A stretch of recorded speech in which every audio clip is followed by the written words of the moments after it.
Hey guys, what's up? It's me, MTG Skill, here with another video for you today. And in today's video, I'm going to be talking about the different mechanics in Theros. So let's start. First is the devotion, the whole deal with the devotion. Now, this is really weird to understand at first. It took me forever to understand it. But okay, so let's read it. Okay, Heliod, god of the sun. It says, as long as your devotion to white is less than 5, Heliod isn't a creature. So basically, if your devotion to white is 4 or less, you can't. He's not a creature. Heliod is not a creature. So you need to get to 5. Now you want 5 white, and it says each white symbol and the mana cost of a permanence you control counts toward your devotion to white. A devotion is this symbol right here. It says 3 colorless and a white. That white right there is 1 devotion. Even if you pay the whole 4, all the converted mana cost of the card is 4, even if you pay it all with white mana, it's only 1 devotion. And that's only for your permanents, so you can't play an instant or sorcery spell and then say, oh, there's another devotion. No, only on your permanents you control, and lands do not count. It's all of these little white symbols. So basically, on the battlefield, on the board, in the game, for Heliod to be a creature, you need 5 of these white symbols on all of your cards. Now, let's say it says, like say, Erebos, god of the underworld. We don't have his text yet, but we're almost positive it's going to be like all the other ones.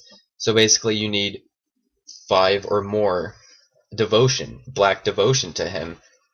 Cards like Desecration Demon, this would be 2 devotion. You see there's 2 black mana in the symbols. Unconverted mana cost is 4. You could pay all 4 with swamps, with the black mana, but it's still only 2 devotion. And so basically, if you want Erebos or Heliod to work, you need 5 of the symbols of the right color right there. Whether that's enchantments, creatures, artifacts, it's really anything. Alright. And so next we're going to talk about Scry and what that really means. Alright, so Thassa has an ability that uses Scry. It says at the beginning of your upkeep, Scry 1. And your upkeep is before your draw phase. So basically right before you draw, you're going to Scry 1. And you might wonder what that is. This is what Scry means. Witch's Eye, another card in Theros, explains exactly what it is. And it says, because it has Scry 1 as well. To Scry 1, basically, this is what's going to happen. You're going to look at the top card of your library, and you have the option to put it on the bottom of your library. So you can just keep it there if you want, but you do have the option of going ahead and just putting the card on the bottom of your library. Say it's like really late game, and you don't want to be drawing lands.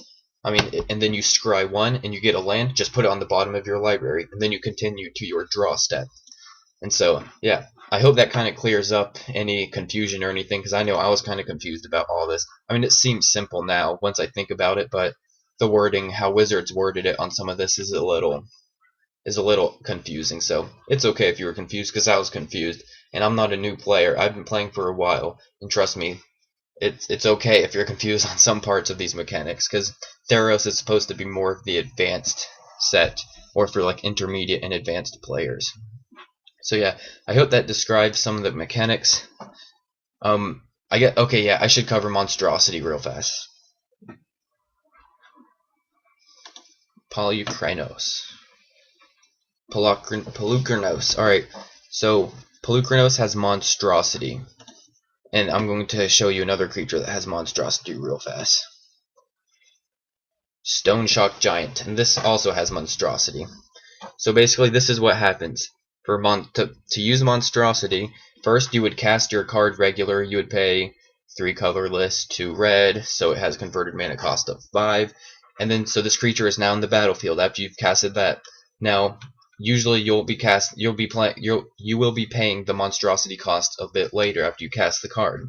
Okay, so let's say it's 3 or 4 turns later and he's still in play. Then you can pay 6 colorless and 2 red.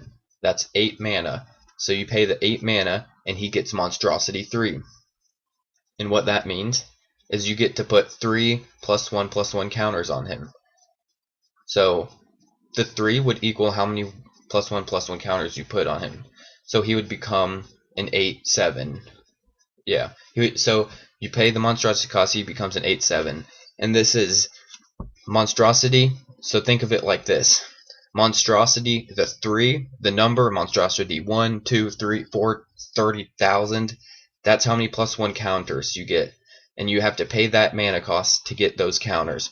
And then usually the Monstrosity cards have an ability, like when you put the +3 count, the +1/+1 counters, the 3 of them on him, and he becomes an 8/7, creatures without flying your opponent's control can't block this turn. So that's crap, but yeah, cards like that have an ability, like Pelucranos. He has Monstrosity as well, and it says so basically you pay X is the Monstrosity cost, and so if this creature isn't monstrous, put an X/1/1's counter. So it's like, yeah, you pay the X cost, and then that's how many +1/+1 counters. Like you pay both X's with 1, then he's gonna get 1/+1 counter. Pay both with 2, then you know how the double X's work. When Pelucranos World Eater becomes monstrous, it deals X damage divided as you choose among any number of creatures your opponents control. Now that X damage, that X damage is this X Monstrosity cost, and then it deals that damage among any number of target creatures your opponents control, and each of those creatures deals damage equal to its power to Pelucranos. So that's probably going to kill Pelucranos, but that's almost like,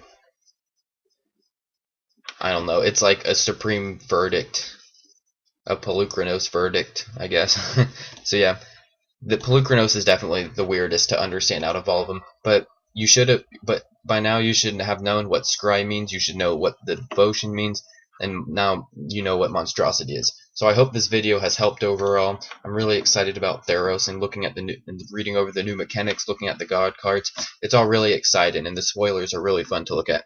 So yeah, I hope you guys learned something, and if you guys want to comment, talk about MTG speculation, talk about Theros, anything really, I would love to get back to you. So yeah, leave a comment below, and I'll get back to you.